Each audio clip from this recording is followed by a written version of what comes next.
Thanks రా. ఎలా రా?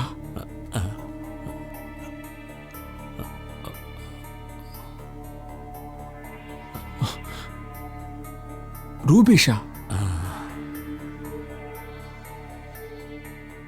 నువ్వు రెస్ట్ తీసుకో, నేను వస్తాను.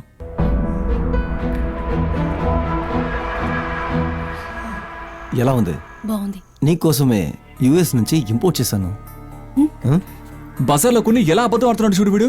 కృష్ణ, రే నువ్వు ఎప్పుడెళ్ళావు యూఎస్కి? పాస్పోర్ట్ చూపించు. ఏంటిదో కాన్సరింగ్ దేని చూసినట్టు షాక్ అయిపోతున్నారు. రిలాక్స్. రే నీ మొహం చూస్తేనే తెలుస్తుంది నన్ను చూసి భయపడుతున్నావని. నిన్ను కొడదామని నీ ఇంటికి వెళ్తే నువ్వు ఇక్కడే ఉంటావన్నారు. వస్తే నువ్వు ఇక్కడే సోచ్ చెప్తూ ఉన్నావు. సరే అవన్నీ వదిలే. చూడు 15 నిమిషాలు కొట్టి వెళ్ళిపోతా, ఓకేనా? ఇదిగో నేను నిన్ను కొట్టాను. అవును. దానికి నీ ఫ్రెండ్ నన్ను కొట్టాడు. కొట్టాడు, అంతే అయిపోయింది. దాంతో దీన్ని ఆపుండొచ్చుగా. మరి ఏం పీకుతోను నా ఫ్రెండ్ మీద మనుషులతో అటాక్ చేయించావరా?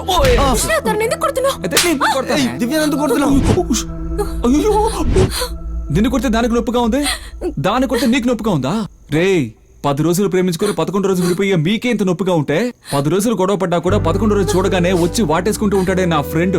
వాడి మీదకి మనుషులు పంపించావే నాకెంత బాగుంది. ఏ నీకు నాకే సమస్య? సౌమ్య ఏం చేశాడే? వాడికి మనుషులతో కొట్టించాడు. అరే అబ్బా, నీకు కాన్ఫిడెన్స్ ఎక్కువైందే. నువ్వు చెప్పేవని నేను ఇంకా నమ్ముతాను అనుకుంటున్నావా? దీన్ని ఎప్పుడైతే ఆ బాత్రూంలో ఈ వెతతో చూసానో మొత్తం అంతా అప్పుడే అయిపోయింది. చూడు, పెళ్లి తర్వాత ఇంకొకరితో సంబంధం పెట్టుకుంటే అది మాత్రమే అక్రమ సంబంధం కాదు. ఒకరిని లవ్ చేస్తూ ఇంకొకరికి హోప్ ఇస్తారు కదా, అది కూడా అక్రమ సంబంధమేనే. ఇంతకుముందు నేను చూసినప్పుడల్లా పేజీలు పేజీలుగా కవితలు రాయాలనిపించేది. ఇప్పుడు నేను చూస్తుంటే 10 బీప్ సాంగులు రాసి ఒకే టైంలో విడుదల చేద్దాం అనిపిస్తుంది. కాకపోతే ఒకటి, కోర్టు కేసును తిరగాలని చూస్తున్నాను. కానీ నీకోసం సూసైడ్ చేసుకుందామని చూశాను చూడు, నాకు బుద్ధి లేదే. నాకు మాత్రమే కాదు, లవ్ కోసం సూసైడ్ చేసుకునే ప్రతి కుర్రాడికి బుద్ధి లేనట్టే. సౌమ్యగాడికి ఏం కాలేదు కాబట్టి నేను వదిలేస్తున్నాను, లేదంటే పిండేసి ఉండేవాడిని. ఇలా చూడు, ఇకెప్పటికి నీ మొహం చూడను. వీడితో సక్రమంగా. కృష్ణ ఒక్క నిమిషం, నేను ఎందుకు ఇలా మారాను ఒక అమ్మాయిగా ఎక్స్ప్లెయిన్ చేస్తే అది నాకు ఇంకా అవమానంగా ఉంటుందని నేనేమీ మాట్లాడలేదు. లవ్ లో నీ అంత సిన్సియర్ గా నేను లేను. సారీ. అన్నిటికీ ఆల్ ద బెస్ట్. విని మా వాళ్ళందరికీ ఫోన్ చేసి విని ఏం చేస్తానో చూడు. మగాడివైతే ఒంటరిగా వెళ్ళి వాడిని కొట్టు, మనుషుల చేత కొట్టించుకో. ఇక్కడ నేను అడగకుండా ఏదైనా చేసావో.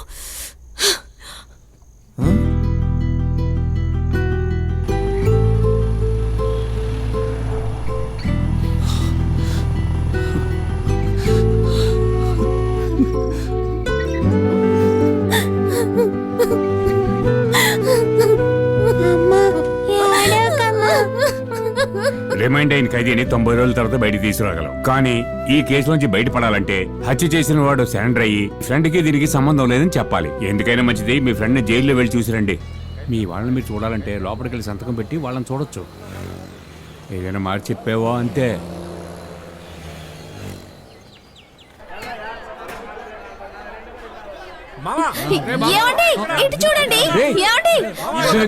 చూడండి, ఇదిగో ఇక్కడ ఉన్నాం. చూడండి, తీసుకొచ్చావే. ఏమంటున్నారు? వినిపించట్లేదండి, గట్టిగా చెప్పండి. నన్ను తీసుకొచ్చారని వాడు అడుగుతున్నాడు. నేను బయట వెయిట్ చేస్తాను. ఏమండి, మీకేది ఎప్పుడు మాట్లాడాలో తెలీదా? అసలు ఆలోచించరా? ముందు పంపిస్తావా లేదా? వద్దులేమ్మా, నేను బయట ఉంటాను. అది కాదు, నా మీద కోపంగా ఉన్నాడు. మీరు మాట్లాడరండి. ఆడెళ్ళకపోతే నేను లోపలికి వెళ్ళిపోతాను. సరే టైం అయింది, అందరూ బయలుదేరండి. నౌసద్దు టైం అయింది. నౌసద్దు నిద్రపోతున్నాడండి. ఇప్పుడు బాగానే నిద్రపోతాడు. ఎంతమంది మాట్లాడుతున్నా హాయిగా నిద్రపోతున్నాడు. ఇంట్లో మన ఇద్దరు గుసగుస ఆడుకుంటే మాత్రం లేచిపోతాడు. కాస్త నోరు మూసుకోండి.